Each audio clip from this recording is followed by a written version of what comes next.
Hi పిల్లలు, ఈరోజు మనము n పదాల మొత్తాన్ని ఎలా కనుక్కోవాలో నేర్చుకుందాం. ముందుగా ఒక ఉదాహరణ లేఖను సాధించడం ద్వారా n పదాల మొత్తాన్ని కనుక్కుందాం. 1 × 2 + 2 × 3 + 3 × 4 + n పదాల మొత్తాన్ని కనుక్కోండి. గత వీడియోలో అంక శ్రేణిలో ఉన్నటువంటి n పదాల మొత్తాన్ని ఎలా కనుక్కోవాలో నేర్చుకున్నారు కదా. n పదాల మొత్తాన్ని కనుక్కోవడానికి సూత్రాన్ని చెప్పండి. Sn = n/2 × 2a + n-1 × d. ఇది n పదాల మొత్తాన్ని కనుక్కోవడానికి సూత్రం. ఇక్కడ Sn అనేది అంక శ్రేణిలో ఉన్న n పదాల మొత్తాన్ని తెలియజేస్తుంది. కానీ మనకు ఇచ్చిన లెక్క ఇది కాదు.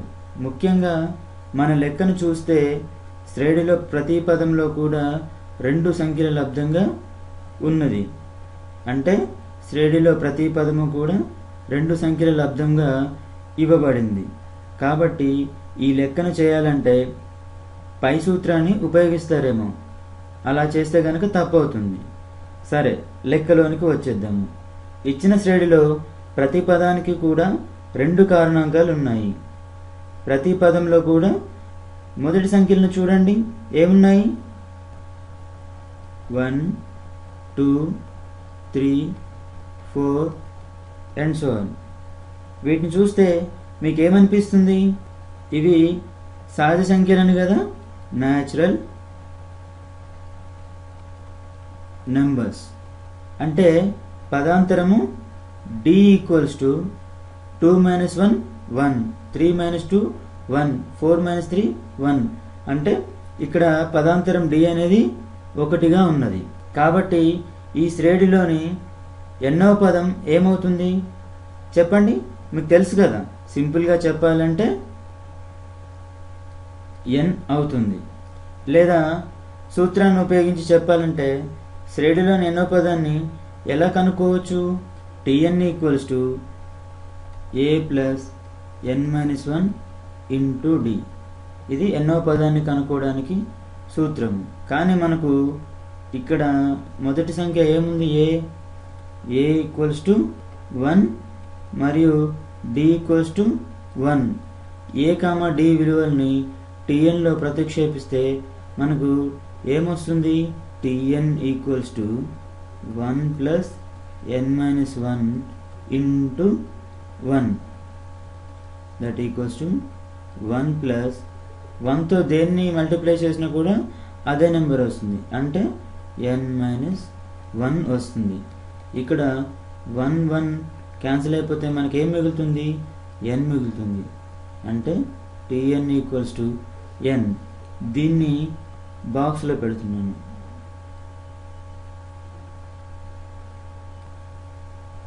అలాగే శ్రేణిలోని రెండవ కారణాంకాలను కనుక గమనిస్తే మనకేమున్నాయి? 2 3 4 5 అండ్ సో ఆన్. ఇవి కూడా న్యాచురల్ నెంబర్స్, సహజ సంఖ్యలే.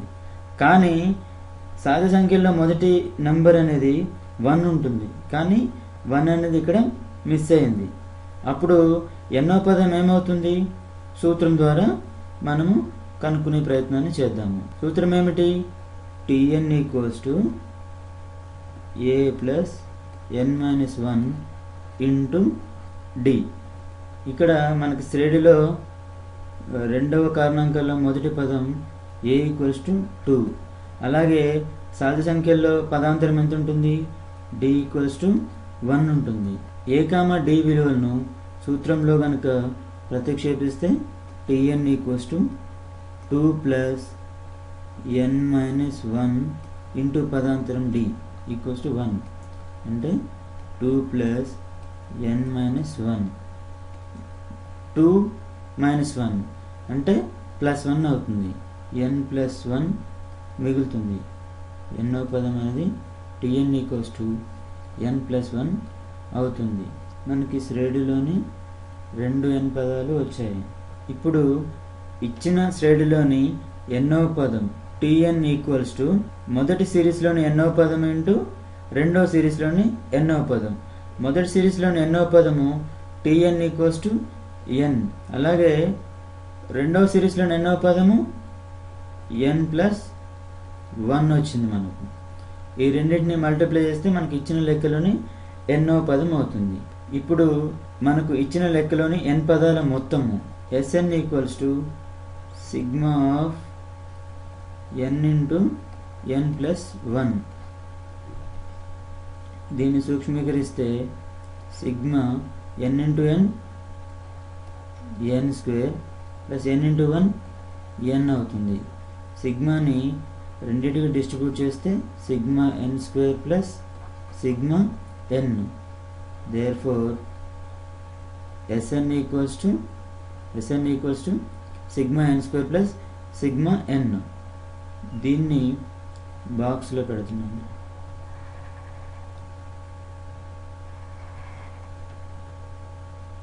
ఓకే, సిగ్మా n స్క్వేర్ అంటే n సహజ సంఖ్యల వర్గాల మొత్తము. అదేవిధంగా సిగ్మా n అనేది మొదటి n సహజ సంఖ్యల మొత్తాన్ని తెలియజేస్తుంది. వీటికి సూత్రాలు మీకు తెలుసు కదా, చెప్పండి. మొదటి n సహజ సంఖ్యల మొత్తానికి సూత్రం ఏమిటి? Sigma n equals to n into n plus 1 divided by 2. దీన్ని ఈక్వేషన్ నెంబర్ 1గా అనుకుంటే, అదేవిధంగా మొదటి n సహజ సంఖ్యల వర్గాల మొత్తాన్ని కనుక్కోవటానికి సూత్రం ఏమిటి? Sigma n square equals to n into n plus 1 into 2n plus 1 whole divided by 6. దీన్ని ఈక్వేషన్ నెంబర్ 2 అనుకుందాము. సమీకరణము 1 మరియు సమీకరణం 2లను Snలో కనుక ప్రతిక్షేపిస్తే Sn equals to n into n plus 1 into 2n plus 1 divided by 6 plus n into n plus 1 divided by 2. దీన్ని కనుక సూక్ష్మీకరిస్తే మనకేమొస్తుంది? ఇక్కడ ఈ రెండింటిని కలపాలంటే ముందుగా మనము ఎల్సిఎం తీసుకోవాలి. 6,2లకు ఎల్సిఎం ఏమవుతుంది? 6 అవుతుంది కదా, డివైడెడ్ బై 6. 6లో 1 టైం పోతుంది కాబట్టి మనకేమొస్తుంది? ఇక్కడ n into n plus 1 into 2n plus 1. అలాగే 6లో 2 3 టైమ్స్ పోతుంది అంటే 3 మిగులుతుంది. 3 into n into n plus 1 that equals to, రెండింటిలో కూడా n ఇంటూ n ప్లస్ 1 ఉంది కాబట్టి కామన్గా తీస్తే n into n plus 1 by 6. ఇక్కడ 2n ప్లస్ 1 ప్లస్ ఇక్కడ ఉన్న n ఇంటూ n ప్లస్ 1 బయటికి పోతే 3 మిగులుతుంది plus 3 that equals to n into n plus 1 divided by 6 into 2n 1 plus 3 4 అవుతుంది ప్లస్ 4 ఈక్వల్స్ టు, ఇక్కడ 2n ప్లస్ 4 అంటే 2ని కామన్గా తీయచ్చు. n into n plus 1 into 2 into n plus 2 మిగులుతుంది డివైడెడ్ బై 6. 6 2లో 3 టైమ్స్ పోతుంది కాబట్టి 2 1s 2 3s. మనకు ఆన్సర్ ఏమొస్తుంది? That equals to n into n plus 1 into n plus 2 divided by 3 Sn. Therefore Sn equals to n into n plus 1 into n plus 2 by 3. ఇదే మనకు కావాల్సిన సమాధానం. ఫైనల్గా మనకు Sn equals to n into n plus 1 into n plus 2 by 3 వచ్చింది. ఇదే ఇచ్చిన శ్రేణిలోని n పదాల మొత్తము అవుతుంది. నెక్స్ట్ వీడియోలో మళ్ళీ కలుద్దాం.